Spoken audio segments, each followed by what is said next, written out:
House of Dracula, a creature feature showing us a crossover between the Frankenstein monster, Wolfman, Dracula, a mad doctor, and a hunchback.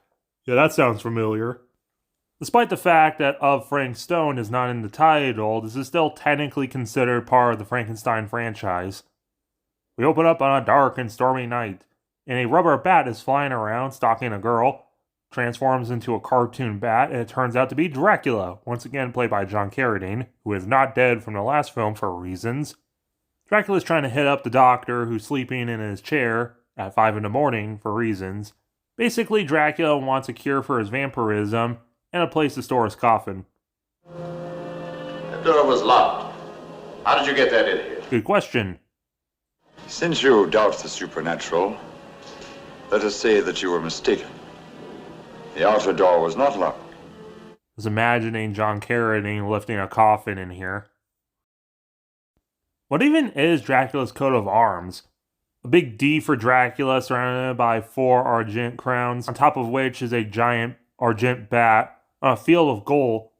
So the doctor, Edelman, gives a blood sample of Dracula to his assistant, who turns out to be the hunchback. Oh wow, a female hunchback. If this movie was made today, that would be called woke.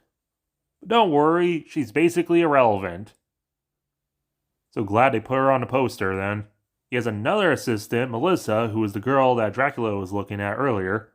And it turns out vampirism is a parasite, which yeah, makes sense.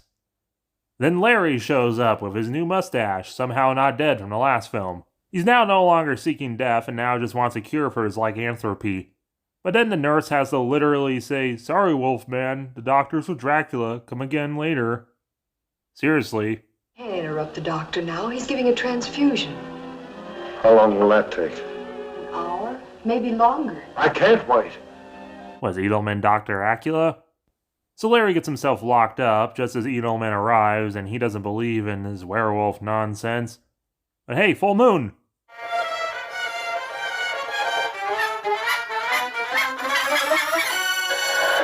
The police guy is Lionel Atwill, returning yet again in one of his last roles. So apparently lycanthropy causes your head to squeeze, so we're going to use some mold to try and make your head bigger.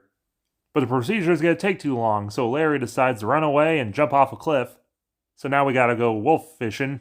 Ah, shit! Okay, he just turns back. Awkward. And then 24 minutes into the film, they find the Frankenstein monster with the skeleton of Dr. Niemann, which they even mentioned by name, from the end of the last movie, even though we ignored the deaths of Larry and Dracula, so what gives? And when you know, of course, the monster is also in a coma. You know, Igor probably can't talk anymore because he probably has severe brain damage for being in so many comas.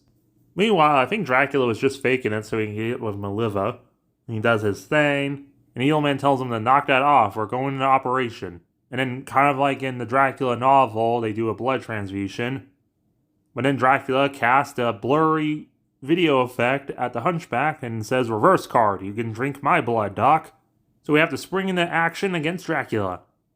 And finally, 40 minutes into the film, Wolfman meets Dracula. For 2 seconds, they don't even make eye contact. I think John Carradine accidentally invents the stereotype of vampires covering their faces with their capes, and 1 minute later, he's vanquished. With sunlight again. What a disappointment! Later, Edelman starts feeling bad and he loses his reflection, so I think he's turning into a vampire. But then he starts tripping out, and it's not really vampirism because he kind of has a split personality now. He works on the Igor monster, but he fries his systems. But he sobers up enough so he can work on Larry. He gets a cartoon bandage on his head, and Edelman's kind of the only monster in the film for a while. He's basically playing Dr. Jekyll and Mr. Hyde without the name for some reason.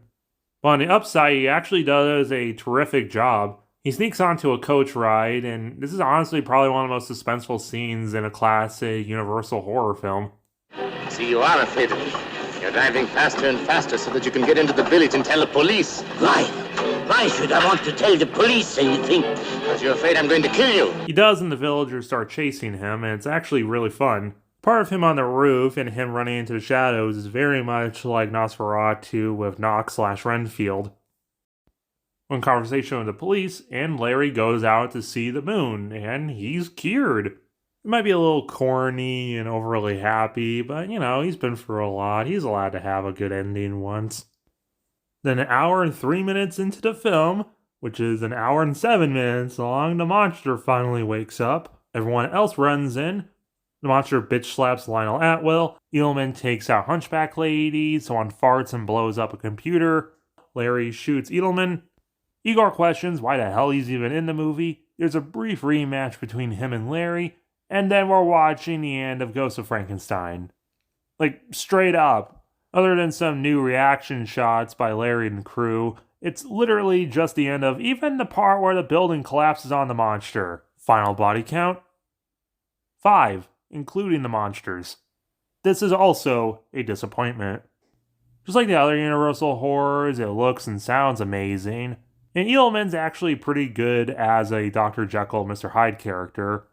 But just like House of Frankenstein, the film feels incredibly rushed, and despite being billed as the big monster crossover film, none of them interact with each other. Frankenstein monster didn't even need to be in this film.